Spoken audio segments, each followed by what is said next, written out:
hermanos, damos al Señor por esta oportunidad de estar en su casa. ¿Sabe que recientemente estuve haciendo una búsqueda en internet para descubrir cuál era el cantante más famoso en la actualidad?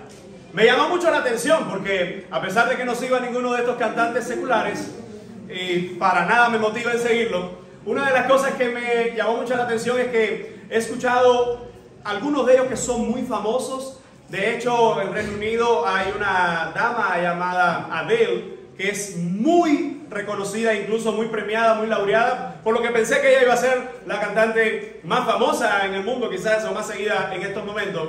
Y me llamó tanto la atención que me encontré con un personaje que incluso su nombre es tan difícil que él hasta decide llamarse Bad Bunny, o se traduciría el conejo malo. Pero es interesante que cuando usted encuentra, por lo menos en alguno de los sitios que estuve buscando, decía que en el 2022 Bad Bunny es considerado el cantante más influyente del mundo, el cantante con más seguidores, el cantante con más reproducciones en las plataformas o las redes sociales. Y me llamó mucho la atención no solo su nombre de Bad Bunny, sino el contenido de lo que hace. Si en la primera me asombré, en la segunda casi me infarto, porque canciones que no dicen nada. De hecho, una canción que se hizo viral hace algún tiempo, y ahí es cuando yo digo, gracias Señor, porque como hijo tuyo no sigo música de este mundo que no te glorifica, porque si no, qué perdedera de tiempo más horrible. De hecho, una de sus canciones tiene algo así, es tan profundo teológicamente que es, y yo perreo sola. Y así se pasa la canción 2 horas, y yo perreo sola, y yo perreo sola, y yo perreo sola, y dice, ¿y esto qué cosa es? ¿De dónde salió esto? Pero tiene más de 700, 800 millones de vistas. Hay más de 800 personas en este mundo que lo que tienen en su cerebro es una sola neurona y lo único que le dice es, y yo perreo sola, y yo perreo sola. Qué tristeza, mi amado. Qué tristeza que nosotros vemos que la farándula de estos tiempos simplemente está representando dónde está el corazón de la multitud hoy. Es tan llamativo que si usted le pone a esa lista, le pone otros personajes, yo llego a una conclusión, y es mi humilde conclusión, y es qué vacío, pero qué vacío están los corazones de esta generación. Claro, si no quieren saber de Dios, si le han dado la espalda al Creador, aquel que diseñó la música, le han dado la espalda. Claro que viene una persona con un peinado bien feo y que viene a decir 2, 3 boberías que miren hermanos, sus letras, vaya, no le voy a animar a buscarlo porque estaría incentivándolo a perder el tiempo e incluso a pecar con las boberías y las tonterías de las letras de este personaje. Y lo que me ha llamado la atención es cómo algo tan ridículo la gente lo ha convertido en algo tan sublime. Pero en esta mañana no queremos hablar de gente como esta que le acabo de mencionar, pero sí que debemos hablar desde esa perspectiva de cómo este mundo, lo ridículo lo hacen sublime y lo más sublime lo han convertido en algo ridículo. Así ha titulado la exposición de esta mañana, La insensatez de la cruz. Siguiendo la cronología de los textos que hemos desarrollado hasta aquí en la carta del apóstol Pablo a primera de los Corintios, estuvimos hablando en primer lugar la presentación de el apóstol en cuanto a la carta de los Corintios, el reconocimiento de cómo en Cristo estamos llamados a ser santos, cómo en Cristo tenemos que diferenciarnos de este mundo. Pero la última predicación, como usted recordará, en los versos anteriores que encontramos en el mismo capítulo 1, del verso 10 al verso 17, estuvimos hablando de el primer problema que se presenta en la iglesia de Corintio. ¿Cuál es? Las divisiones. Y ahora, interesantemente, después de hablar de las divisiones, Pablo va a hablar en estos 2 capítulos de si lo malo en este aspecto es la división, él va a hablar de cuál es el antídoto.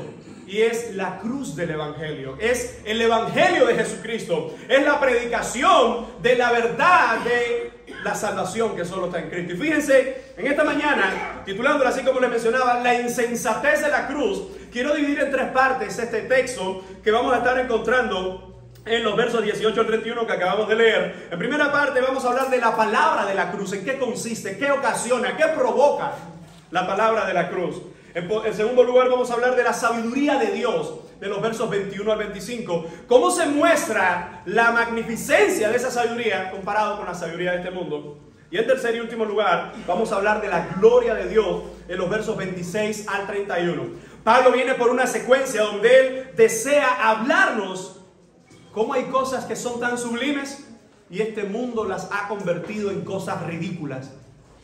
Y cómo las cosas ridículas este mundo las ha vuelto cosas sublimes. Mi pregunta para ti en esta mañana es: ¿qué esperamos de la cruz? ¿Qué esperamos del Evangelio? ¿Qué esperamos de aquello que la palabra de Dios nos muestra? Y en esta mañana vamos a desarrollar entendiendo la insensatez de la cruz. Yo reconozco que cuando se escucha este título, quizás alguien se ha alarmado. ¿Cómo que la insensatez de la cruz? ¿Cómo que la cruz puede llegar a ser insensata? Yo estoy claro y convencido de esto, pero usted se alarmaría si escuchara otros títulos que algunos hombres de Dios han puesto también este pasaje. Hay uno de ellos que no mencionaré su nombre, pero él puso la locura de Dios. Otro le tituló la estupidez del Evangelio. Y dice, bueno, déjame ser un poco todavía menos agresivo, pero te vas a asombrar de cómo esa palabra no se la pusieron los enemigos a la cruz, sino como es el mismo Señor que nos habla de la insensatez de la cruz y qué es lo que provoca. Así que en esta mañana vamos a ver cómo Pablo en la primera parte nos está hablando de la palabra de la cruz. ¿Qué es? ¿En qué consiste? ¿En qué provoca a esta humanidad? Leamos juntos los versos 18 al 20. Dice el verso 18, porque la palabra de la cruz, ¿qué cosa es? Locura a los que se pierden, mas a los que se salvan, esto es a nosotros, es poder de Dios. Fíjense cómo el apóstol Pablo comienza cambiando el foco de atención. En los últimos versos, ¿qué ha terminado de hablar Pablo? Que fue el último sermón. ¿De qué terminó de hablar Pablo? De las divisiones que habían en la iglesia. Había un grupo que decía que era de Apolos, otro que decía que era de Cefa, otro que decía que era de Pablo, ¿verdad? Estaban ellos faccionados, otro que decía incluso que era de Cristo. Es decir, se habían vuelto grupitos en la iglesia. Y ahora Pablo quita la atención del problema y lo pone en la solución. Hermano, la solución a todos los problemas siempre va a ser Cristo y su palabra, ¿verdad? Así que fíjense cómo dice, porque la palabra de la cruz es locura a los que se pierden. Recordemos que en los versos anteriores Pablo ha expuesto cómo él no predica con sabiduría de palabras o ese contenido de las palabras que están rebuscadas en la sabiduría de este mundo. Pero fíjense qué interesante cómo él dice la palabra de la cruz. En griego, para palabra se usa logos, que posteriormente es la misma palabra que se va a usar para el Hijo de Dios, que dice, Él es el logos de Dios, el verbo, dice en Juan 1. Así que esta palabra logos, cuando se habla entre los griegos del primer siglo, es un término que abarca mucho más allá algo escrito, sino que es algo razonado, es algo inteligente, algo más profundo de lo que se puede decir o de lo que incluso se pudiera mencionar. Y fíjense cómo dice la palabra de la cruz. Comienza la primera cláusula. Es una locura. Esa palabra locura se traduce del griego moros o moría, que ¿sabe cómo suena esto? La palabra de la cruz es una estupidez. Y usted dice, ¿cómo? Espere. Es una estupidez para los que se están perdiendo. De hecho, el tiempo que se usa en este texto es ese presente continuo. Ahora, entiéndalo de esta manera. El apóstol le está diciendo la palabra de la cruz, haciendo referencia a que ¿cuál es la palabra de la cruz? ¿Cuál es la palabra de la cruz para esta iglesia de Corinto? Es el Evangelio de Cristo. Pero ¿cómo se ha mostrado esa cruz? ¿Acaso la cruz comenzó a existir con Cristo? No. La cruz existía antes de Cristo. ¿Recuerda cómo es la cronología de la muerte de la cruz? ¿Cómo se desarrolló? Es increíble porque la gente, hoy nosotros, yo personalmente me he puesto a veces también un crucifijo, por supuesto, sin ninguna imagen, pero me lo he puesto porque, claro, hay una canción muy antigua que me encanta, muchas de sus frases. Oh, yo siempre amaré esa cruz. ¿A cuánto la han escuchado? Sí. Pero hablando, qué hermosa cruz, pero ¿a alguien se le ocurriría ponerse hoy una cadenita con una silla eléctrica? Que tenga así como una silla eléctrica así, y las cositas así de corriente. Mira, oye, qué bonita, dale, qué bonita la cadenita esa, la silla eléctrica tuya. Oye, ¿dónde la hicieron? Porque se hacen bonitas esas. Más o menos eso sería como la cruz para el primer siglo. La muerte más espantosa y más horrible. Lo interesante de esa muerte, ¿sabe qué es? Que los romanos la perfeccionaron. Y si era horrible, era sangrienta y era vergonzosa para el tiempo de Jesús, más horrible, sangrienta y dolorosa fue antes. Algunos creen que los celtas, los hermanos, hay un grupo ahí que se cambia de estos grupos nórdicos, hay una mezcla de quienes pueden haber diseñado la muerte, pero ellos normalmente la cruz comenzó como era una gran estaca y sin ser muy gráfico, se tomaba al condenado y se atravesaba como si estuviera atravesando un cerdo, empalándolo desde el trasero hasta la boca. Claro que cuando el palo ya llegaba, ya empezaba por todo el intestino, ya había muerto la persona. Los romanos dijeron, según historiadores, no nos conviene esta muerte. Es sangrienta, nos cuadra, es excelente. Pero es demasiado rápida. Necesitamos algo que sea más espectáculo para la gente.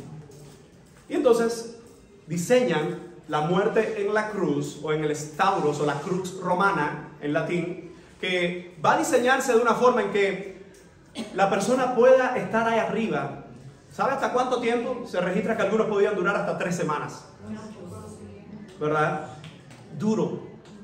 La persona desnuda, cuando se ve, se le ponía una especie de patíbulo donde podía poner los pies y buscar y respirar, pero se volvía a resbalar. Es decir, que era, además de estar siendo un espectáculo, una vergüenza pública, la cruz, lo que experimentaba la persona, según incluso historiadores o científicos actuales que han tratado de indagar cómo es el proceso, dice, es algo como que te estás ahogando. Y además de eso, sientes el dolor de los clavos, sientes el dolor o la asfixia. Y en ese sentimiento de estarse ahogando, tratas de respirar por un momento y te vuelves a caer. Es algo como tú y yo no podemos imaginar. Interesantemente, Pablo está hablando, dice que la palabra de la cruz, no de simplemente esa cruz terrorífica, sino la cruz con la historia cambiada cuando Jesús estuvo en ella. Dice, esa palabra es una estupidez para aquellos que se están perdiendo. Hermanos, cuando nosotros entendemos este término, fíjense cómo el apóstol está diciendo, hay gente que se está perdiendo. Y cuando miran, ¿qué es la cruz para el que se está perdiendo? Es una locura, o locura traduce la Reina Valera. La palabra griega puede traducirse también como estupidez. Es una tontería, es una pérdida de tiempo. ¿Cuántas veces te han dicho así? Ese evangelio es una pérdida de tiempo. No, que yo amo al Señor. Estás perdiendo miserablemente tu tiempo. Ahora, para una persona que se está perdiendo, que se está muriendo en sus delitos y pecados, ¿qué viene a ser la cruz? Hermano, la cruz es lo único. Y cuando hablo de cruz, recuerden, no me estoy refiriendo simplemente a aquel palo. Me estoy refiriendo a aquel madero que trae la representación de que Cristo estuvo en ella. A esa cruz me refiero. A la cruz que habla Pablo acá. Lo increíble es que la cruz es como para aquel que está agonizando. Lo único que puede darle vida, lo único que puede sanarle, lo único que puede darle salvación. Y para los que se están perdiendo, la cruz que viene a ser una pérdida de tiempo. ¿No se da cuenta la ironía de la frase? Te están muriendo y te traen el medicamento y se dan que es esa estupidez. Yo no tomo eso. Ahora, en este caso, ya es alguien que está muerto. El hombre está muerto en sus delitos y pecados. Y cuando mira la cruz, dice, mira qué pérdida de tiempo. Mira qué tontería. Mira que creerse que cuando uno muera va a ir al cielo. Pero esa misma persona que dice, mira que creerse que cuando uno muera va a ir al cielo, posiblemente tiene que tener más fe que nosotros, la que hemos puesto en Jesucristo, porque la de nosotros es un regalo divino, pero la de esa gente, en un momento cuando aprieta la chancleta, cuando aprieta el cinto, va un santero. O se presigna o dice, ay Dios mío, y empieza a clamar. O le pone su fe a esta sociedad. O le pone su fe a un sistema, o le pone su fe a un tipo de gobierno, o le pone su fe al hombre, o no se la pone a nadie, que al no ponérsela a nadie, se la está poniendo a su propia interpretación. Es decir, que él pasa a ser su propio Dios. Fíjense cuando Pablo está diciendo, la palabra de la cruz es locura a los que se pierden. Recordemos que algunos filósofos se burlaron de Pablo en Hechos 17:32. Recuerda, le está predicando y algunos dicen, este loco, ¿de dónde salió? ¿Cómo va a venir a hablar de resurrección aquí? Pero Galión considera que las disputas en Corinto también eran una pérdida de tiempo en Hechos 18:15. Hay un momento que hay una disputa con Pablo y vienen a Galión y dicen, no, ustedes resuelven eso entre ustedes porque yo no me meto en esas cosas. Eso es de nombres y genealogía. Eso está entre ustedes. Quitándole toda importancia, y era la predicación de la cruz lo que discutía Pablo. Incluso al hablar de un crucificado, lo que podía venir a la mente de los helenísticos, es decir, de los griegos, de la cultura helénica, de aquellos que no eran judíos, es la muerte en la cruz Es como alguien que evidentemente no es romano. Recordemos que los romanos no mueren con muerte de cruz.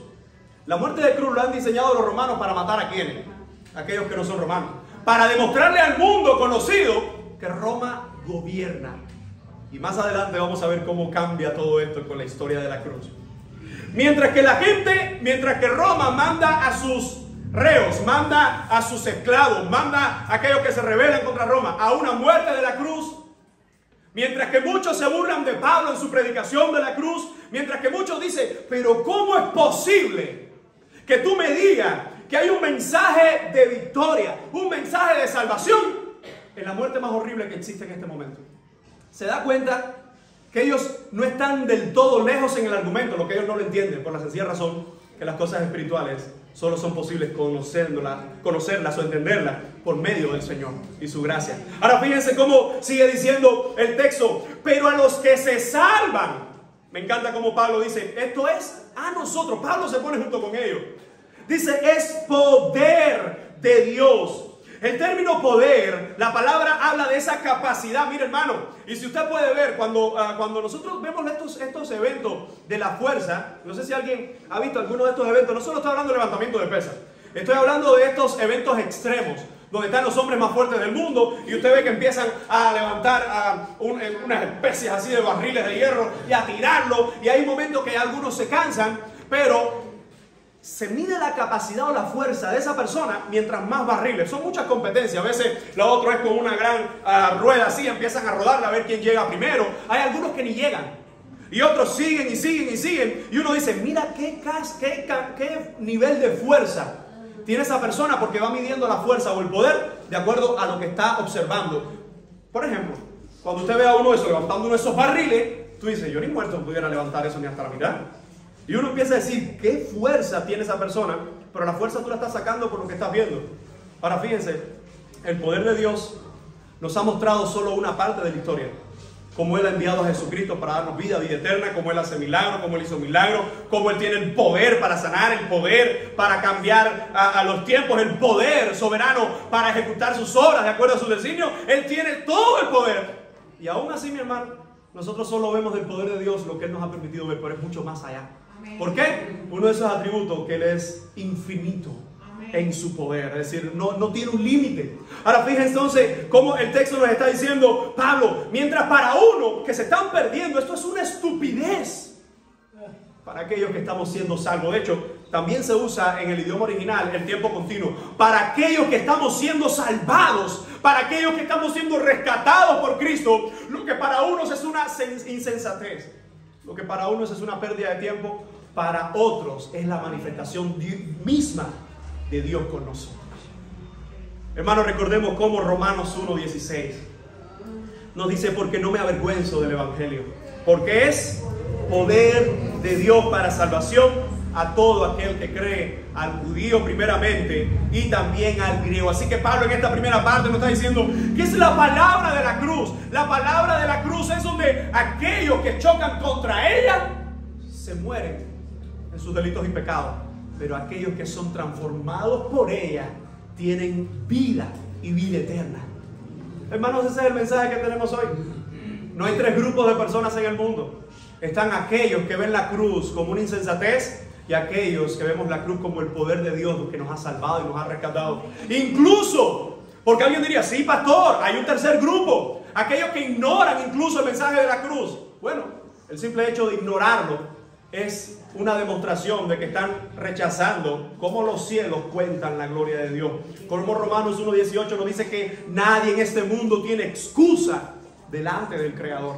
Así que la palabra del Señor nos muestra, mientras la cruz es una insensatez para algunos, yo le doy gracias al Señor, porque cuando Cristo llegó a mi vida, me di cuenta que lo que yo veía como una insensatez era más bien un espejo. El insensato era yo, el tonto era yo, el que estaba perdiendo el tiempo era yo. Y se lo dice alguien que a los 9 años di aquel paso que me empujaron a dar el paso de públicamente decir que Cristo era mi Señor y mi dueño. Hermanos, pero no me arrepiento de eso. No me arrepiento cuando miro atrás y digo, Señor, gracias, porque esa cruz que todavía hoy muchos tratan de escribir libros, tratan de desarrollar trabajos a lo más científico posible. ¿Cuántos se han enfrentado a esa cruz y han en su batalla sido vencidos por el dueño del universo? Así que cuando Pablo está describiendo esta cruz que para algunos llega a ser una tontería y una insensatez, la verdadera insensatez es que alguien, la verdadera estupidez es que alguien tenga la cruz como una tontería. Y fíjense entonces cómo Pablo dice, pues está escrito, después de hablarnos de la grandeza de la cruz, del mensaje de la cruz, ahora Pablo usa una referencia del Antiguo Testamento. Y dice, pues está escrito, destruiré la sabiduría de los sabios y desecharé el entendimiento de los entendidos. ¿Sabe? Pablo está citando, según la mayoría de los comentaristas, Isaías 29:14. Lo interesante es que si usamos Isaías 29:14, el 13 nos está diciendo, este pueblo de labios me honra, pero su corazón está lejos de mí. Y entonces usa el versículo 14, donde es muy parecido a lo que Pablo aquí está describiendo. Voy a destruir la sabiduría de los más sabios. Voy a tomar la insensatez de los más insensatos y la volveré en su contra. Y fíjense, hermano, el contexto de este pasaje se refiere a un pueblo que estaba honrando falsamente a Dios. A un pueblo que estaba lejos del único Dios verdadero. Y en medio de esa arrogancia, porque quiero que imagines esto. El pueblo levantaba sus manos, Señor, tú eres el todopoderoso de la tierra, Señor, eres grande. Con sus labios eran los mejores adoradores, pero su corazón estaba lejos del Señor. Hermanos, Dios nunca va a recibir una alabanza y una adoración de aquellos que con sus actos, que con su vida están contra el Cordero, están contra el Hijo de Dios. Dios nunca va a recibir adoración sincera y genuina. De hecho, no hay adoración genuina si no comienza en Cristo, hermano. Hermano, la adoración no comienza en ti. La adoración no comienza en mí. La adoración comienza en Él. Nos cautiva a nosotros y vuelve a Él. Al menos la adoración bíblica. ¿Por qué razón? Porque un impío dice, Señor, yo te doy gracias donde quiera que tú estés. Yo sé que estás ahí cuidándome. En estos días hablaba con alguien, cómo me duele el corazón. Tanta gente que está tomando decisiones contra Dios, que está en fornicación, que está mintiendo, que está engañando y dice, no, Dios me ayudó en esto. No, la gloria de Dios. Personas que se están uniendo en yugo desigual y dice, Dios me trajo a esta persona. Eso es la gloria de Dios, la bendición de Dios. La bendición de Dios nunca va a obrar en contra de su santidad, hermano. Eso es una justificación. No, yo sabía que Dios lo que quería que me juntara a este perverso, porque no, Dios quiere ganar su corazón. Ya Dios dijo en su palabra que no lo hicieras. ¿Y sabes lo que hace el hombre hoy?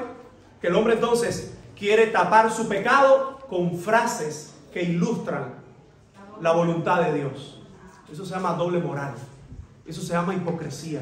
Eso se llama pecado delante de Dios. Y si ese pecado delante de Dios, escucha bien, no pasará por inadvertido. Fíjense entonces, hermano, cómo el Señor dice, voy a destruir la sabiduría de este mundo. Voy a volver contra este mundo sus propias elocuencias, sus propios máximos y más grandes descubrimientos. Hermano, qué increíble que cuando nosotros vemos esto, hay un historiador, Gordon D. Fee, y quiero usar una frase que él usa muy acertadamente. Dice, sin embargo, la estupidez de nuestras maquinaciones humanas es lo que nos hace pensar de que podemos engañar a Dios o de que Dios debiera ser tan listo como nosotros. Hay personas dentro de las iglesias que piensan que se pueden reír de Dios. La historia lo ha demostrado, hermano. Personas que llevan muchos años en las iglesias o personas que llevan pocos años. No le vamos a poner ahora que sea el más malo es el que lleva mucho. No, el que lleva muchos años, más agradecido debe estar con el Señor, más comprometido debe estar con el Señor, más santo debe estar con el Señor. Pero el que está comenzando, igual tiene que estar buscando su santidad. El problema es que hay gente dentro de las iglesias que engañan a todo el mundo. Pero a Dios, ¿quién lo puede engañar, hermano? Hermano, nadie puede engañar a Dios. Y con eso no estamos diciendo que en todos nuestros años del Evangelio cometemos errores, fallamos. No estamos diciendo, no, a mí, ¿quién puede tirar la primera piedra? No, me matan a piedra a todo el mundo, si fuera por mi falta. Pero no se trata de mí, se trata de la cruz de Cristo que está delante de mí. Así que lo que para algunos es una burla, para otro es nuestro refugio. Fíjense cómo el texto nos muestra, y ahora el verso 20 nos dice, ¿dónde está el sabio? Esto es una pregunta retórica. Recuerde que Pablo ha dominado excelentemente la retórica. La retórica es ese elemento donde todo el mundo sabe cuál es la respuesta y sabe que es una respuesta exacta, no es que hay 2 o 3 respuestas, pero aún así el retórico quiere mostrarlo para que la audiencia piense. Por ejemplo, cuando Pablo dice, ¿dónde está el sabio? Todo el mundo sabe que hay un único sabio y hay otros que se creen sabios. Dice, ¿dónde está el escriba? ¿Dónde está el disputador de este siglo? ¿No ha enloquecido Dios la sabiduría del mundo? Vamos a detenernos un momento en dónde está el sabio. La palabra aquí para sabio es el sofos, Sofía, que cumple años hoy. Sofía significa sabiduría. Así que sabio es sofos. Y Pablo está diciendo, por supuesto, de parte de Dios, ¿dónde está el sofista? ¿Dónde está aquel que le gusta, verdad, mostrar la sabiduría? Aquí parece ser que está haciendo referencia a Pablo aquí, a los griegos. ¿Por qué se caracterizan los griegos, hermano? Incluso hasta el día de hoy. Usted va a la medicina, usted va a la ciencia, usted va a todas estas áreas del conocimiento y está plagada de palabras griegas. ¿Por qué? Porque la mayoría de los que llegaron ahí, aunque sea en teoría, fueron griegos. Así que dice ahora Pablo, ¿dónde está el sabio? ¿Dónde está el escriba? ¿A quién está haciendo referencia ahora en segundo lugar? Si el primero hace referencia a los griegos, ¿a quiénes hace referencia a los escribas? ¿Quiénes son los escribas? Ahí. Es decir, el más sabio entre los griegos, ¿dónde está? El que más sabe entre los griegos, ¿dónde está? Pero por otra parte, el que más sabe entre los judíos, ¿dónde está? Dice, ¿dónde está el disputador de este siglo? La palabra que se usa aquí para disputador, todo parece indicar que está usando tanto a los griegos como a los judíos, que le encantan los debates. Recuerda que en el tiempo de Jesús hay un espíritu de debate constante en un tema, en Cristo o contra Cristo. Todos estos fariseos y todos estos escribas no lo vemos debatiendo con ningún otro profeta, no lo vemos debatiendo con ningún otro maestro, excepto con Cristo. Y fíjense cómo la palabra dice, ¿dónde está el disputador de este siglo? ¿No ha enloquecido Dios la sabiduría del mundo? En pocas palabras, hermana iglesia, lo que está haciendo el mismo Señor a través de Pablo es, la palabra es una locura, es una tontería para algunos, ¿sí? Para los que se están perdiendo es una tontería. Ellos lo ven como tontería, no es que es tontería. Es decir, el mensaje de la cruz es poder para aquellos que estamos siendo salvos. ¿Cómo ilustramos eso en nuestra vida? Hermano, es imposible que yo sea transformado por el Evangelio de Cristo y mi vida siga siendo la misma. Es imposible que Cristo habite en mí y cuando viene una prueba, ojo, me puedo poner nervioso, uno se puede poner así indeciso en algún momento, pero esa no puede ser la actitud constante, porque el poder de Dios está en nosotros y ese poder se ha manifestado en nuestras vidas por medio de su Evangelio. En otras palabras, hermano, el Evangelio no solo es palabra bonita.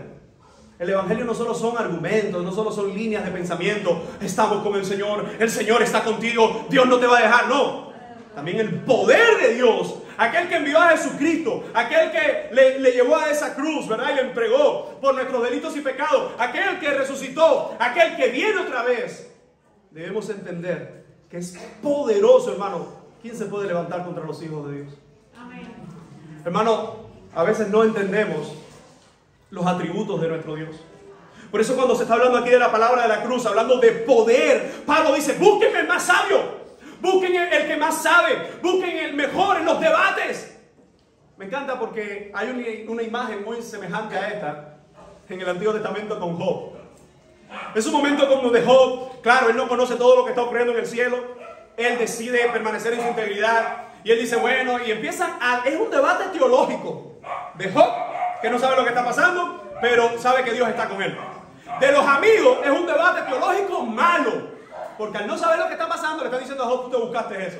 Pero lo que me encanta es como el libro de Job da un giro por completo y entra Dios en escena. No que no ha estado en escena, es que los deja hablar. Y entra Dios en escena y le dice a Job, una versión cubana diría, abróchate el cinto que esto va fuerte ahora. De hecho, cuando usted lee el texto hebreo le dice, vamos ahora a debatir tú y yo cara a cara. ¿Dónde tú estabas? Le dice Dios a Job, cuando yo creaba los cielos y la tierra. ¿Dónde tú estabas cuando yo distribuía las Pleiades, cuando yo distribuía las estrellas? En otras palabras dice, ay, ay, ay. El dueño del universo le está preguntando a una simple criaturita, ¿qué es él comparado con la grandeza de nuestro Dios? Y todavía sí, hermanos, hoy hay discúlpeme el término, hoy hay estúpidos que creen con sus libros, con sus pensamientos, con sus estilos de vida, incluso con sus religiones creadas, poder ir contra Dios. Hermanos, si hoy la humanidad no ha sido completamente destruida, ha sido por la misericordia del Señor. ¿Qué es el hombre? Hermanos, imaginemos lo más grande, lo más poderoso de esta tierra. Si del otro lado está la balanza, ya no existe comparación. No es que tú puedas poner toda la grandeza de este mundo de un lado y en la otra balanza la gloria y el poder de Dios. No, no, no. Cuando simplemente hablas de gloria y poder de Dios, se fulmina la balanza. No existe. Y todavía hoy hay gente que dice, no, eso es una estupidez. Por eso así mismo he titulado en esta mañana el mensaje, la insensatez de la cruz. Es una ironía. Hermano, porque en la cruz no hay insensatez, en la cruz hay poder de Dios para salvar. Y aquellos que estamos en esta mañana acá y hemos sido salvos, podemos decir, gloria a tu nombre, Señor. Porque mientras muchos alrededor de mí están vueltos locos, mientras muchos alrededor de mí están desquiciados, que cuándo se van, que por qué no se van, que no viene nada a la tienda. En estos días escuché de alguien, y tuve hasta que reírme. Me mandó un escrito que decía, para aquellos que lo dudaban, vienen cambios para Cuba. Mañana cambia la hora. Tuve que reírme. Para aquellos que lo dudaban, sí vienen cambios. Atrás una hora el reloj. Y en esta mañana me decía un hermano, pastor, pero había que adelantar o atrasar. No, atrasar, hasta en eso, es para atrás. Pero mi amado hermano, cuando Pablo está hablando de la cruz y está hablando de estos dos extremos, nos está diciendo que por encima de la palabra de este mundo, que por encima de las cuestiones de este mundo, que por encima de lo que escucha bien, a Dios nada le afecta que tú y yo pensemos que la cruz es una estupidez. No sé usted, pero a veces cuando alguien habla mal de nosotros, y usted sabe que lo está haciendo injustamente, te afecta. Y uno dice, no, eso no. Bueno, yo a lo largo de los años he aprendido a dejar pasar eso. Y a menos que sea alguien con el que tengo que hablar o que sea algo comprobado, hermano, pasa algo. Pero a lo largo de los años uno deja pasar eso, porque uno no puede estar detrás. ¿Y qué estás diciendo de mí? ¿Y qué está diciendo el otro de mí? ¿Y qué dicen aquellos? ¿Y qué piensan? No, hermano, porque desagradamos a Dios. Pero algo que nos debería importar a nosotros con toda nuestra fuerza es qué piensa Dios de mi vida. Porque eso es lo que eternamente vale. ¿Qué dice Dios de mi vida? ¿Cómo vemos ese contraste que en la cruz, escucha, en la cruz aquellos que se pierden no le quitan ni le aportan nada a Dios? Pastor, ¿cómo tú vas a decir eso? Sí, porque Dios era Dios antes que nosotros existiéramos. Y tu existencia y la mía no lo hace más contento, no lo hace más triste. Me decía alguien estos días que en un púlpito se decía, Dios está triste en el cielo, Dios está llorando. No, sí, pero ¿qué Dios es ese? Hermano, la idolatría hoy no solo está en los Yoruba de Cuba, en la santería de Cuba, hoy hay idolatría en las iglesias. Y no estoy hablando de idolatría que adoran a María o adoran a no esa idolatría, sino que cuando la iglesia o un grupo de personas, el Dios que están diciendo adorar o diciendo exaltar, no es el Dios del Evangelio, eso es un ídolo. Eso es un Dios creado conforme al corazón humano. Por eso cuando hablamos de la insensatez de la cruz, en primer lugar, la palabra de la cruz es una tontería para aquellos que se mueren en su tontería, que son los verdaderamente tontos.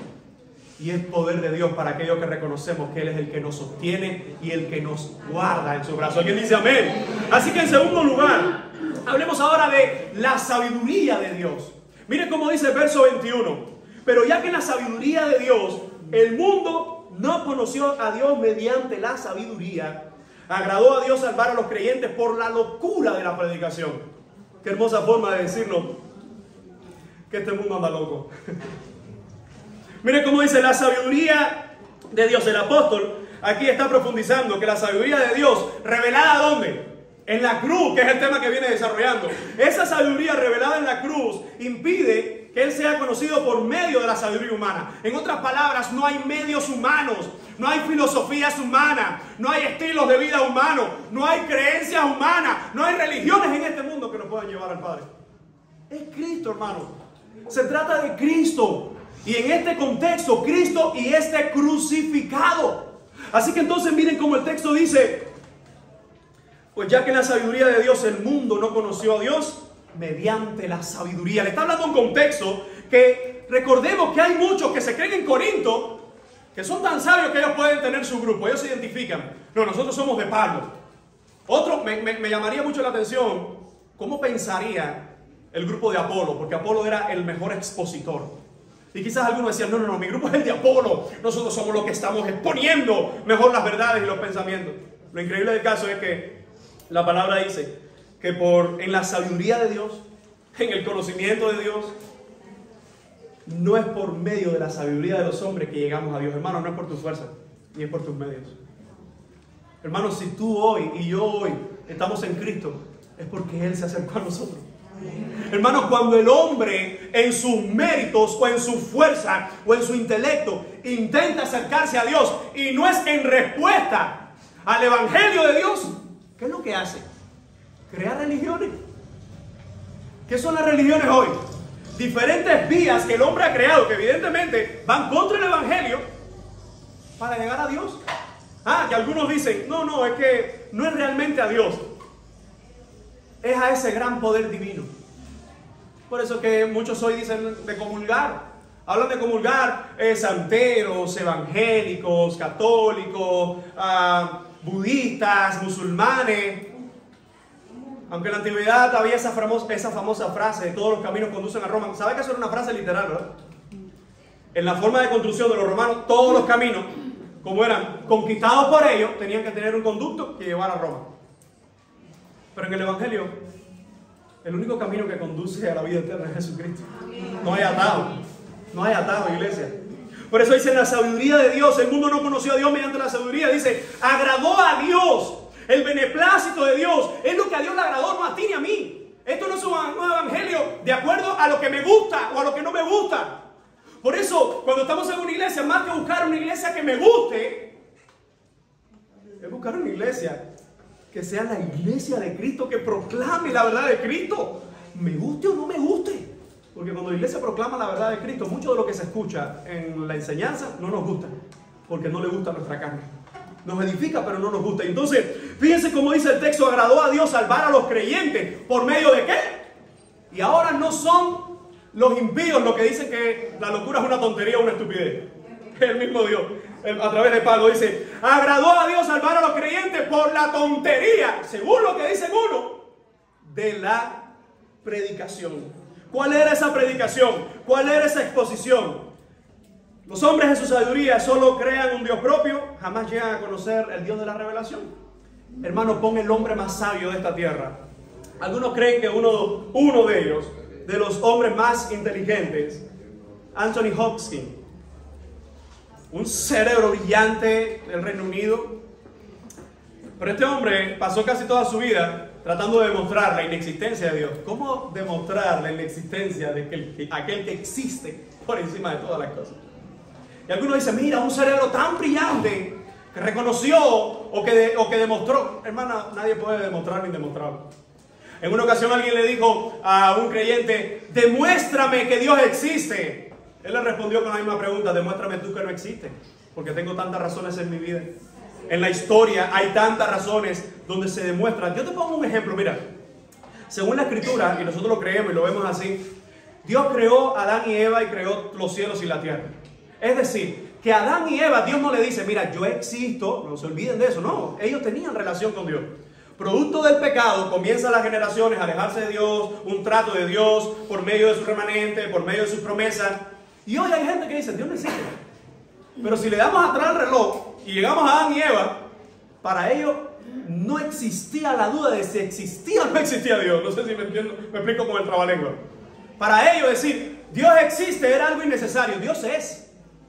Dios es. Nos creó, le adoramos, nos puso en este huerto. Dios es. Tanto así que cuando la serpiente viene con la tentación y le dice, la serpiente no pone en duda la existencia de Dios. Lo que pone en duda es lo que Dios ha dicho y lo trata de manipular. Adán y Eva no ponen en duda de que Dios existe. Lo que ellos son seducidos, sobre todo la mujer es engañada y Adán, ¿verdad? También después llevado por su esposa y pecan. Pero hoy hay gente que dice, no, Dios no existe. Está demostrado científicamente. ¿Ah, sí? ¿Dónde está? No, y si Dios existe, ¿por qué no viene el pollo? ¿Por qué no viene Esa respuesta no la puedo dar desde el púlpito. Bien, bien, no tiene nada que ver el pollo con que Dios exista. Hay otras cosas en el medio, echándole la culpa a Dios. En fin, volvamos al Evangelio. En la palabra del Señor, fíjense cómo el texto nos está diciendo, en este aspecto dice el texto, pues ya en la sabiduría de Dios, el mundo no conoció a Dios mediante la sabiduría, agradó a Dios salvar a los creyentes por la locura de la predicación. Parece una tontería, hermano, pero lo dije hace un tiempo, pero el Evangelio es la única arma que cuando entra al corazón, lejos de matarte, te da vida. Es la única pócima que puede que te sane o no te sane, es la única pócima que toma al muerto y lo revive. Es el Evangelio de Jesucristo, hermano. No hay otro, hermano, no hay otra creencia, no hay otro Dios. Y a veces algunos dirían, no, ustedes son exclusivos. Sí, mi Dios es exclusivo, es único. No hay dioses como Él, es el único en la tierra. Todo aquello que se quiera preparar o levantar como un Dios es falso. Porque es un Dios único. Que ese Dios único, por medio de Cristo, nos da la oportunidad de salvación. Ahora fíjense cómo entra en el debate dos grupos de personas que estaban latentes en la iglesia de Corinto. Dice el verso 22, ¿qué es lo que pide este mundo?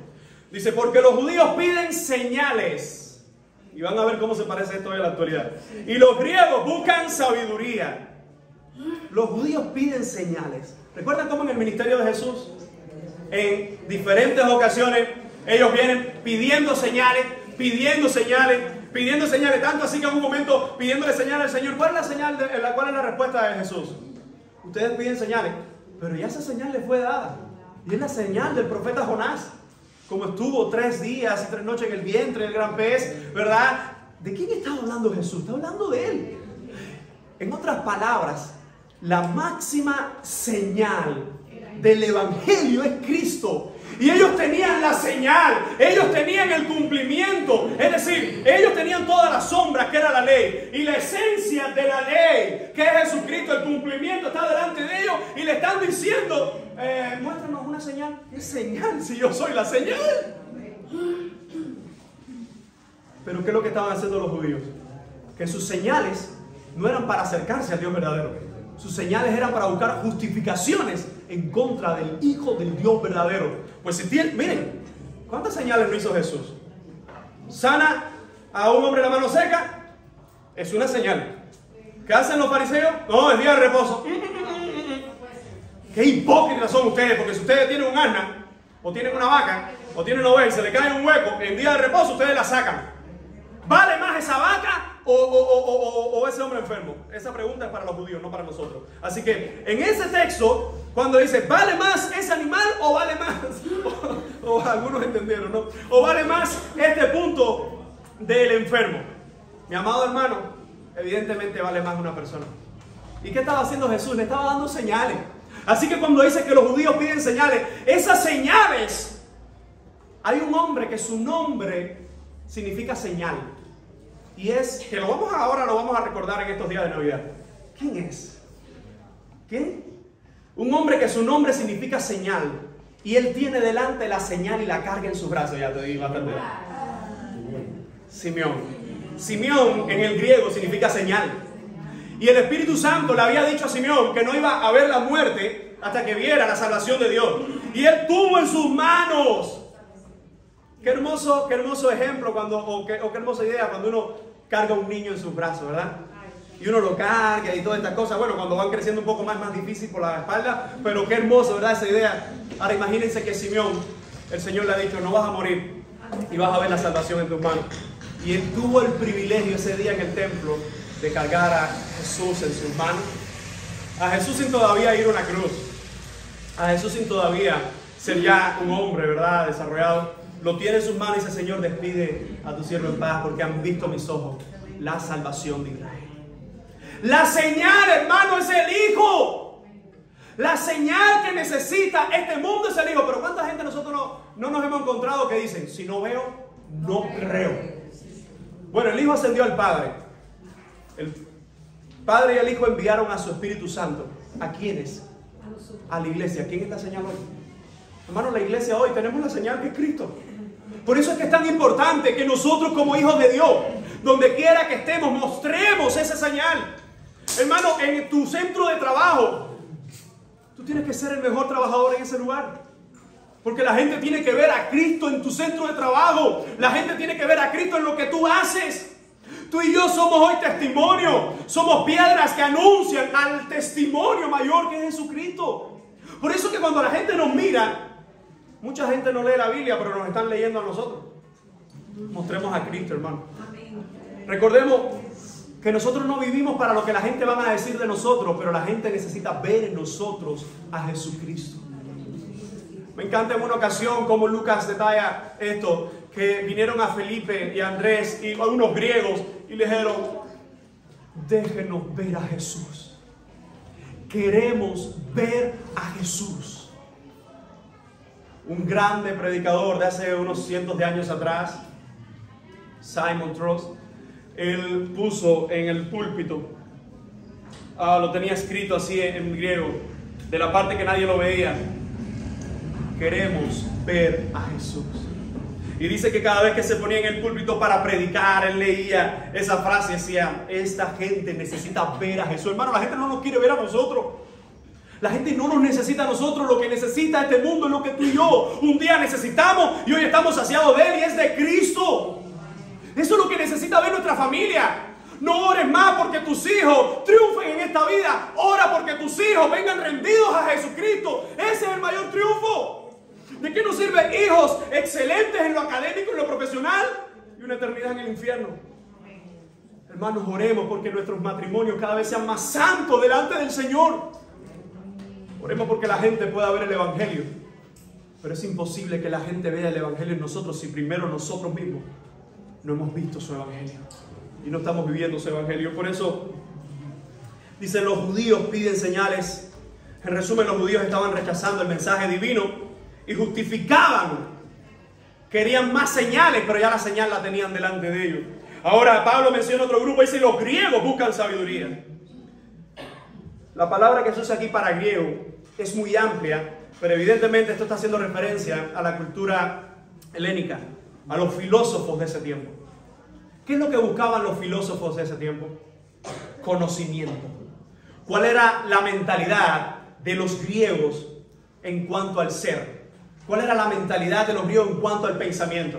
De hecho, había un gran debate entre ellos si el ser era más importante o el ser se componía de pensamiento, o si en realidad era la materia. Pero en medio de todo eso, donde todos estos canales de pensamiento filósofo griego coincidían, era que el hombre podía llegar a ser libre por el conocimiento. Miren qué ironía. Los judíos por un lado pidiendo señales y Cristo era la señal. Los filósofos por otro lado pidiendo conocimiento, pidiendo sabiduría, y Cristo era la sabiduría encarnada. En otras palabras, Pablo está diciendo: hay dos grupos de personas, aquellos que dicen: si no veo, no creo. Pero si lo tienes delante, porque no se trata, hermano, de ser, hermanos, el Evangelio no es un espectáculo. El Evangelio no es un show donde le muestra a la gente: mira. A veces escuchamos gente, y es triste, una campaña de sanidad. ¿Dónde está eso en la Biblia, hermano? Vamos a hacer una campaña de liberación de demonios. ¿Dónde está eso en la Biblia, hermano? De hecho, cuando vemos a Jesús expulsando demonios y sanando enfermos, ¿para qué era? Para predicar el Evangelio. Hermano, el Señor no vino para que nosotros estemos felices, contentos y sin enfermedades. Ese no es el Evangelio del Señor. El Evangelio del Señor es que Él vino para darnos vida y vida eterna. Ese es el mensaje de la cruz. Por eso es que a la gente no le gusta. Pero esto no se trata de que me guste o no me guste. ¿Cuántas cosas no encontramos en la verdad del Señor que mi carne no la soporta? Que mi cuerpo le mortifica. ¿Por qué? Porque es una lucha constante que todos tenemos.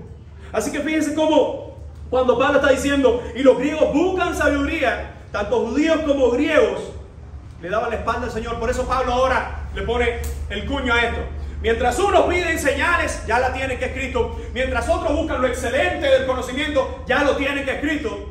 Nosotros predicamos a Cristo crucificado. Para los judíos, ciertamente, ¿qué cosa es? Un tropezadero. Ahora, no juzguemos a todos los judíos, pensemos en Pedro. Cuando en una ocasión Jesús le dice: es necesario que muera, resucite al tercer día, Pedro le toma parte y le dice: no, te equivocaste en ese mensaje, Señor. Disculpa, tú siempre has predicado fuerte, pero ese no, hoy no era, hoy no tocaba esa enseñanza.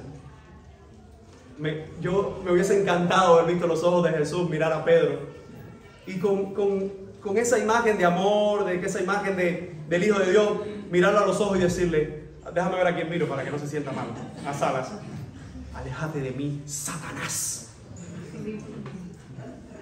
¿Te imaginas al Hijo de Dios que te mire a los ojos y te diga, aléjate de mí, Satanás? ¿Por qué? Y Jesús lo explica. Porque estás poniendo los ojos, la mira en las cosas que quieren los hombres. Hermanos, el Evangelio, hermanos, la cruz es contraproducente con este mundo. Porque este mundo, ¿qué es lo que presenta? Este mundo quiere lo que ofrece el Evangelio, pero sin el Evangelio. Lo explico de otra forma. Este mundo quiere estar en paz, este mundo quiere la tranquilidad, este mundo quiere la prosperidad, pero eso solo es posible en Cristo y no en esta vida. La plenitud es en la vida eterna, donde no habrá más llanto, ni más dolor, ni más enfermedad. Por eso que algunos dicen, ¿para qué yo quiero allá? Claro, porque la gente está tan aferrado aquí que no entiende que lo más grande es la eternidad. Entonces fíjense cómo dice el Señor, nosotros predicamos, Pablo dice, a Cristo crucificado. Le pone el calificativo. Para los judíos esto es un tropezadero. Esto le rompe la mente. ¿Por qué? ¿Por qué le destruye el corazón a los judíos? Porque la crucifixión es llevada a cabo por el mayor dominio de los judíos para ese momento. ¿Cuál es? Los romanos. ¿Cómo tú me vas a decir que un judío crucificado puede ser mi libertad? ¿Cómo tú me vas a decir que un judío que muere bajo el imperio de Roma es lo que yo necesito para liberarme? ¿Cómo tú me puedes decir que el libertador que viene de Sión me va a dar lo que todo nuestro pueblo está anhelando por las promesas del Antiguo Testamento? Si este se murió en una cruz, no cualquier otro, no que tropezó y le pasó por arriba un camión, se murió en una cruz. Para los judíos eso era un tropezadero y para los gentiles era una estupidez, porque la mayor expresión de sabiduría para un filósofo no termina en muerte, no puede terminar en muerte, porque su intención, el corazón de la filosofía griega es que por medio del conocimiento nos vamos desarrollando a tal punto de no morir o de pasar a una nueva etapa, a un nuevo nivel. Por eso que usted ve que en la filosofía griega tenían todas estas locuras de los semidioses y hombres que se convertían en dioses. En otras palabras, Pablo nos está diciendo, lo que para algunos es un tropezador y para otros es una tontería, esto es para nosotros lo que necesita la humanidad. Hermano, el tropiezo de los judíos, ya lo hablamos, un Mesías crucificado. El tropiezo o la insensatez para los gentiles, ya lo hablamos, un judío por ahí que termina muriendo en una cruz por allá. Claro que eso no tiene sentido. Pero dice un historiador, los creyentes aceptan el mensaje de la cruz y de buena gana admiten que no entienden todo el significado del sufrimiento y la muerte de Cristo, pero aún así aceptan la cruz. Hermano, yo no entiendo en su cabalidad ni de forma exhaustiva el sufrimiento del Evangelio, no lo entiendo. Yo muchas veces me siento y cuando veo a mis niñas enfermas, digo, Señor, ayúdame a pasar esto. Señor, no entiendo por qué pasar por esto. Y muchas veces si le empezamos a buscar la respuesta a todo, le vamos a encontrar menos respuestas a las cosas. Porque todo se resume a que nuestro mundo está consumido en el pecado. Y en el pecado hay consecuencias desastrosas y eternas. Pero cuando llega la cruz del Evangelio a nuestras vidas, entiende esto, iglesia. Cuando el Evangelio llega a nuestras vidas, seguimos bajo las consecuencias del pecado, pero la principal, ya hemos sido libres, que es la muerte eterna. Te lo explico de esta otra forma. Cuando eres salvo por medio de Cristo, cuando soy salvo por medio de Cristo, continúa en este mundo, continúan enfermedades, continúa la muerte, continúa el dolor, continúa el sufrimiento, continúan las cosas que no se entienden, pero será pasajero. La eternidad está garantizada en el Señor. Eso, la gente no quiere eso. ¿Qué es lo que la gente quiere? Prospera, prospera hoy. Que mejore todo, pero ahora. Yo no necesito la eternidad. Yo necesito ahora. Yo necesito el pollo ahora. Ay, hermano, y me decía tristemente un médico en estos días Y ese pollo, eso es chatarra. No estamos comiendo nada, pero cuando tú llegues con 2 mulitos de pollo, tú dices... Deberíamos hacer un estudio sobre la insensatez del pollo.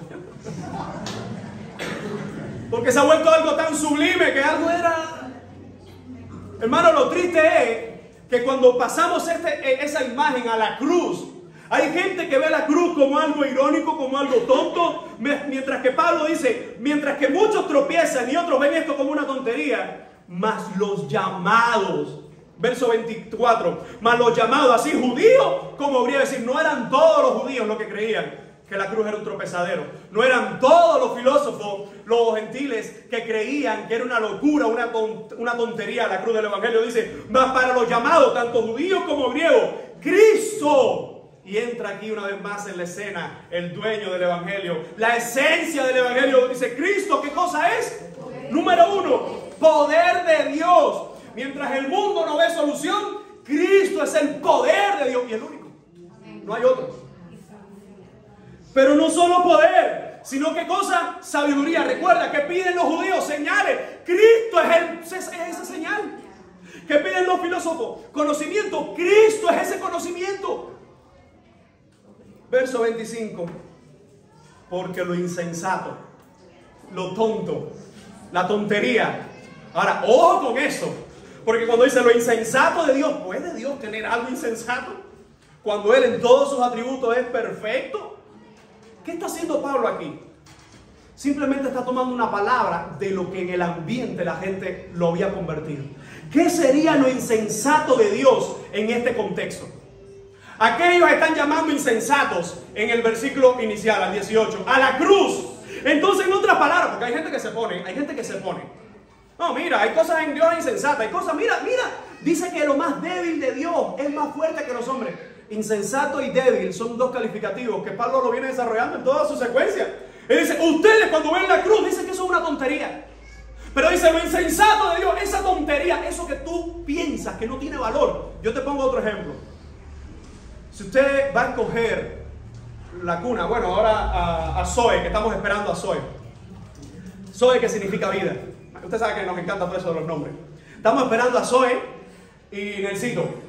Cuando uno va a buscar la cunita para el niño, uno trata en la medida de lo posible de tener lo mejorcito, ¿no verdad?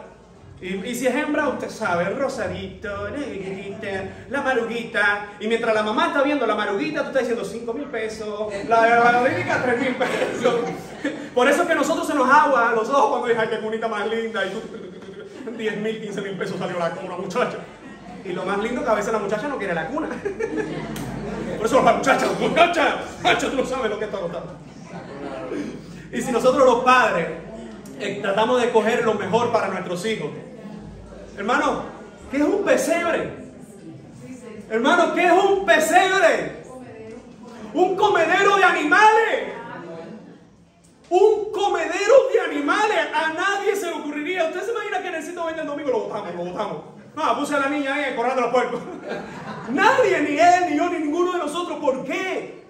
Porque nosotros en nuestra mente limitada, estamos hablando de pecadores, que hemos sido salvos por Jesucristo, pero estamos hablando de nuestras limitantes. Tratamos de darle lo mejor a nuestros hijos. Podemos andar nosotros descalzos, pero que no tengan los zapaticos. El Hijo de Dios, hermano. Y yo no creo que fue al azar que pusieron a Jesús ahí. De alguna forma la providencia de Dios vio, quiero que sea aquí. Tanto así, que cuando los ángeles dan el mensaje, dice, lo hallaréis envuelto en pañales de un pesebre. La señal es el pesebre, porque nadie, yo no sé usted, pero lo normal es que en todos los lugares, todos los días, lo normal es nacen niños. Y sobre todo cuando, imagínense en esa etapa, Jerusalén llena. Ese día es muy probable, no estoy especulando, estoy diciendo lo más lógico que puede ocurrir. Hay muchos más niños naciendo, pero estoy seguro que hay uno solo que lo están poniendo en un pesebre. Ahora, esto pudiera ser una tontería, ¿sí o no? Sí, parece una tontería, parece una insensatez, pero eso que pudiera ser lo más insensato de Dios es lo más poderoso de Dios. Porque no es lo que Él escogió, sino lo que Él puso, su gloria, su poder a su Hijo. Por eso que la cruz tiene doble significado. Si en la cruz tú quitas a Jesucristo, es tontería, es tortura, es lo más desastroso, lo más doloroso de la historia en la época de Roma. Pero si pones a quien estuvo allí, claro, que no se quedó allí, que fue una tumba vacía, está en la presencia del Padre y viene otra vez, te das cuenta entonces que la cruz no es una tontería, hermano. Nuestra vida cristiana no es una tontería, no es una pérdida de tiempo, es lo mejor que nos ha pasado. ¿Alguien dice amén? Por eso fíjense cómo dice entonces el texto: mas para los llamados, judíos como griegos, Cristo es poder de Dios, es sabiduría de Dios, porque lo insensato de Dios es más sabio que los hombres, y lo débil de Dios es más fuerte que los hombres. Dios llama para sí a su pueblo, para mostrar su gloria a todos los que les rodean, hermano. Por medio de la cruz, mucha gente tropieza hoy. Por medio de la cruz, muchos hoy seguimos encontrando la razón de nuestra existencia, que es vivir para la gloria del Padre. ¿Alguien dice amén? Y por último, quisiera hablar de la gloria de Dios que se ve en estos versos. Verso 26. Pues mirad, hermanos, vuestra vocación, que no sois muchos sabios según la carne, ni muchos poderosos, ni muchos nobles. Me encanta cómo Pablo usa el término amoroso hermanos, porque le está hablando a creyentes. Dice: miren, hermanos míos, su llamado. Algunos creen que Pablo estaba haciendo referencia aquí al llamado secular, que tenía que ver en cuanto al trabajo, a algunos que pudieran ser o no filósofos. Yo creo que el texto está bien claro. Está hablando del llamado que Dios le ha hecho en Cristo, para que siga la misma línea de la cruz. Ahora, lo interesante es como dice: muchos de ustedes no son sabios según la carne. ¿Qué es lo que es un sabio según la carne? Lo mismo que desean los filósofos: ser sabios. El conocimiento humano dice: ustedes no son muy sabios. ¿Usted se imagina eso? Pablo diciendo: ustedes se me están haciendo los inteligentes, pero ustedes no pasaron ni cuarto grado. No hay, según la carne, entre ustedes no hay muchos sabios. Siguiente: ni muchos de ustedes son poderosos, es decir, gente de renombre, ni muchos de ustedes nobles o de noble cuna. Hay un historiador que reconoce, y es cierto, que entre los corintios habían algunos Estéfanas, habían algunos, entre ellos, que realmente Sóstenes, Crispo, el generoso Gayo, que eran gente de renombre. Pero lo que Pablo está diciendo, en pocas palabras le está diciendo: ustedes, humanamente hablando, si espiritualmente no lo pueden hacer, pero humanamente hablando, ustedes no tienen mucho de qué gloriarse. Porque entre ustedes no hay muchos ni médicos, ni muchos filósofos, ni muchos eruditos, ni mucha gente de noble cuna, ni mucha gente renombrada. Y usted dice: ¿para qué Pablo está haciendo esta referencia? Claro, porque el problema en esta iglesia están haciendo divisiones. Yo soy de este. No, de ese no, yo soy de este. No, de ese no, yo soy de este otro. Hermano, las divisiones en gran parte siempre comienzan, por supuesto, por rebeldía contra Dios, y en segundo lugar, por el egoísmo, por la arrogancia. Y fíjense cómo Pablo entonces comienza a atacar directamente el problema cuando le dice: entre ustedes no hay gente de tanto renombre. Ahora, quiero que entiendan bien qué fue lo que el Señor escogió. Versos 27. Sino que lo necio del mundo escogió Dios para avergonzar a los sabios. Lo débil del mundo escogió Dios para avergonzar a lo fuerte. Lo vil del mundo y lo menospreciado, escogió Dios, y lo que no es, para deshacer lo que es. Pablo simplemente está siguiendo su argumento. En la cruz, en el evangelio, cuando Dios nos llama, cuando Dios viene a nosotros, no viene por lo que nosotros somos, o no viene por lo que nosotros tenemos. Este mundo le interesa mucho lo que tú tienes y lo que eres capaz de dar.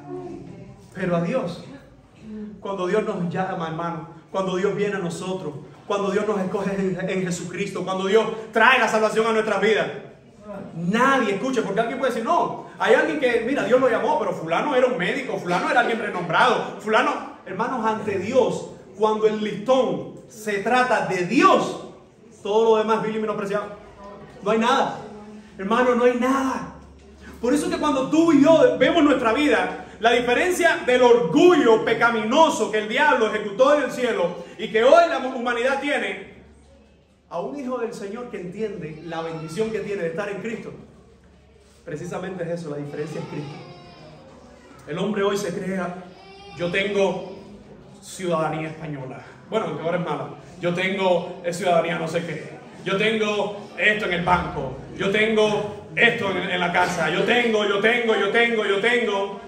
Y en una ocasión hay un personaje que decía: bueno, alma, reposa porque ya lo tienes todo. tienes garantizado el futuro. Pero, ay, insensato, esta noche vienen a pedir tu alma. Todo lo que has guardado, ¿para quién va a ser? Hermanos, esta vida, aunque nosotros no todos los días pensamos en eso, esta vida es pasajera. Esto se va a ir, hermano. Esta vida es como un ensayo. Ya, por mucho esfuerzo, por mucho sacrificio que el hombre tenga, que el hombre haga, hermanos, hay un solo sacrificio que nos va a dar a nosotros la paz eterna, y es el de Jesucristo. Así que, dice el Señor, Dios escogió a lo más vil, a lo más menospreciado. Dios escogió a lo que no es para deshacer lo que es, mostrándonos que en la cruz, aquel que era un pecador perverso, camino al infierno, ahora en la cruz es un santo renovado, es un rey, un sacerdote, alguien que entiende que su destino es el de vida eterna. Hermano, ¿qué más grande puede ser para nosotros que eso? Más que todas las cosas materiales de esta vida, que son necesarias, pero más que todas las cosas materiales de esta vida, que nosotros podemos entender que Jesucristo es lo más grande y la mayor posesión que podemos tener. ¿Alguien dice amén a eso? ¿Y cuál es el propósito de esto? El verso 29 lo dice: a fin de que nadie se jacte en su presencia. Pablo termina estas ideas con una frase bien fuerte, la cual directamente ataca el corazón de los corintios. Mientras muchos se jactaban de pertenecer a un determinado grupo, Pablo dice: recuerden que ustedes no escogieron a Dios, que Dios la ha escogido a ustedes, y que todo esto es para que el que tenga el más mínimo pensamiento de que se puede jactar en algo, solo puede decir: gracias, Señor, por Jesucristo. No hay mérito en mí, no hay nada en mí que pueda decir: viste Doris, tengo más méritos que tú en el Evangelio. No existe, hermano. En la cruz del Evangelio, en la cruz de Cristo, es Él el que se lleva todos los méritos. ¿Alguien dice amén? Por eso termina diciendo este verso: mas por Él, versículo 30, estáis vosotros en Cristo Jesús, el cual nos ha sido hecho por Dios. ¿Qué cosa? Sabiduría. ¿Recuerdas todo el tema? Tú dices tontería de la cruz. No, este es el regalo de la cruz. Que en Cristo, dice, habéis sido hechos por Dios sabiduría, justificación, hermano, la justicia de nuestra vida. Precisamente justa porque viene de Cristo. Precisamente satisface todo en cuanto a la ira de Dios porque viene del mismo Dios. En otras palabras, como que alguien dice: Raitel, toma este dinero, te invito a la comida, paga la comida.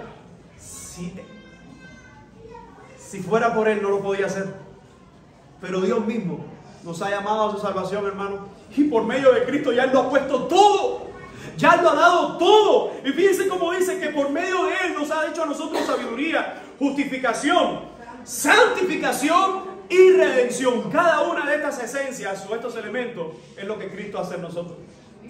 Hermanos, fuimos santificados en el momento de la salvación, en el momento de nuestra conversión, pero seguimos siendo santificados en Cristo. Es un constante crecimiento, es una constante batalla. Lo más hermoso es que es una batalla que en Cristo está segura la victoria. Y termina entonces el apóstol diciendo: y redención. El que gloría o el que se gloría debe entender una cosa: que se gloríe en el Señor. ¿Por qué? Porque ustedes no eran nada. Dios los escogió a ustedes para avergonzar a los que pudieran ser algo. Y al final todas estas cosas se trata de Cristo, nuestra santificación, nuestra justificación, nuestra redención. Dice, para que entendamos algo, que la gloria nuestra está en reconocer que la gloria es de Dios, hermano. Con esto termino. La insensatez de la cruz. Hermanos, para algunos continúa existiendo estupidez en la cruz. Pero tristemente para esos que continúa existiendo estupidez en la cruz, terminarán en el infierno si no se arrepienten. Para otros, la cruz es poder de Dios para aquellos que hemos sido salvos. Yo no sé, hermano, lo que puedas estar pasando hoy, pero puedo decirte que en Cristo encontramos todas las fuerzas que necesitamos. En Cristo debemos entender que este mundo es pasajero, que lo que pasamos en este mundo, de una forma u otra, nos va a recordar de que este mundo es pasajero y que Dios está con sus hijos. Por eso hablamos de la sabiduría de Dios, que aquello que la gente llama insensato es lo que Dios ha determinado para salvación nuestra. Y por último, ¿cuál es la gloria de Dios? Que Él nos ha escogido por amor, nos ha mostrado la justicia por medio de Cristo para que nosotros testifiquemos. Y todo este texto, recordemos en qué contexto es dado. En el contexto donde había divisiones, hermano. ¿Y qué está mostrando Pablo? Que la hermosa enseñanza de la cruz es que esto no trata de grupitos. Esto no trata de mi gusto, de mi preferencia. Se trata de Cristo. Y no de cualquier Cristo. De Cristo crucificado. Y no de ponerlo en un crucifijo, ¿verdad? Un Cristo crucificado ahí, sino el crucificado. ¿Por qué? Porque entendemos, como ayer cantábamos una canción que el hermano Nelson puso extremadamente hermosa.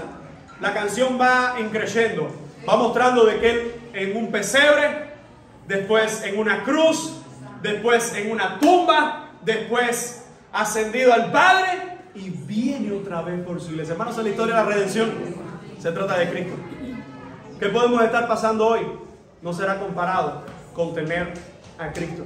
Anunciemos nosotros también a Cristo y entendamos que en nuestras vidas, si hay alguien esta mañana en este lugar que entiende que su vida todavía está en perdición, es la cruz de Cristo la que tiene dos significados.